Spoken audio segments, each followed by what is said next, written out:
Hey guys, happy Saturday. Today's topic is religion versus sexuality. And for me, religion has not been a huge problem, but I've seen it everywhere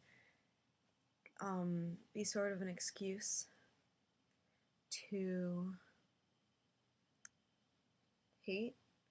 Although my religion, I'm a Unitarian Universalist, which is basically like a religion for hippies. It's very pro-gay, not pro-gay, not like doesn't have a gay agenda. It's one of my like least favorite phrases, the gay agenda. Oh my god. My dad says that a lot. It's very, very, very supportive. Christianity has some pretty interesting stuff to say about sexuality.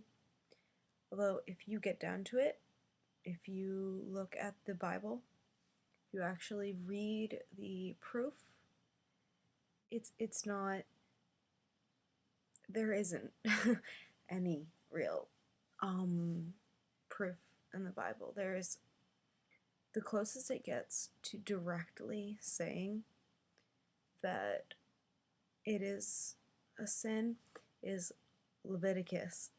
And for those of you who aren't familiar with Leviticus, Leviticus is a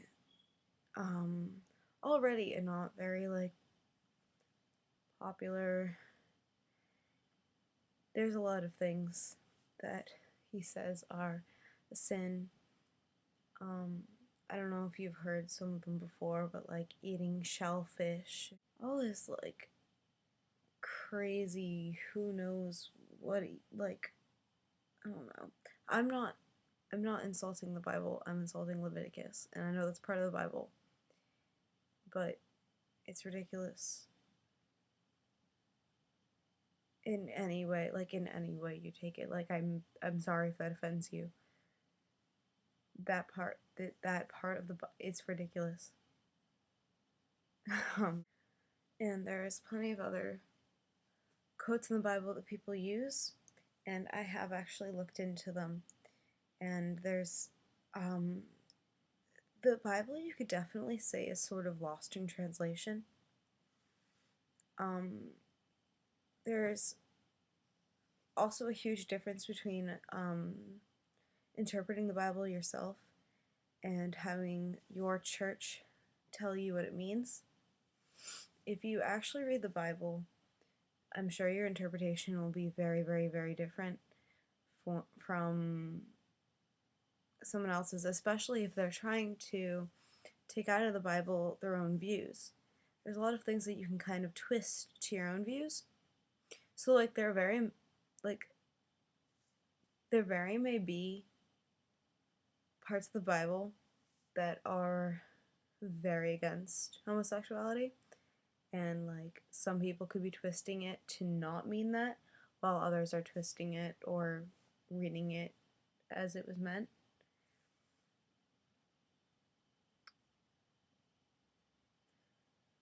But it's really it's been translated and it's been interpreted very differently. It's been translated differently. There's many different versions of the Bible, and I don't know, it's not your most accurate source, but people definitely like to believe that. There's many other religions that follow the same kind of idea. They have their own sort of proof, but it's mostly society. It's mostly people turning to religion to support the fact that they don't like change in tradition. Religion can make you, I don't know, religion can really hit hard when it comes to sexuality. Because especially if you are religious, if you do believe in God, and someone tells you that because you were born like this, that you're going to be hated and you're going to go to hell. I mean, that's not something that people can deal with easily. That's not something they can prove wrong. It can't be proven right, but it can't be proven wrong. And so, if the church is the church, then they must be right. Which is not true. But that's not easy for people, especially people's families. I know a lot of family hatred is fueled by this fed misconception of religious scripture. My best advice to someone who is struggling with religion because of their sexuality, you can't just believe them. It's not proven fact. It's what they've been told, and you can't blame them either. I mean, you want to blame them. They're being dicks about it. Like, that's... But you can't blame them. They've been told that, and we've all been told things that we... When you've been told a belief since you were young, it's really hard to just sort of stop. But you can't believe them. You cannot believe that the way you were born, the way whatever divine or not divine made you, you can't believe that they made you wrong. Like, don't believe them. You are who you are, and no old book can tell you any different. Stay strong through it.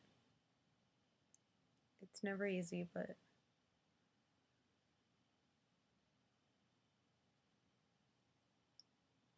don't let them tell you you're wrong. See you next week.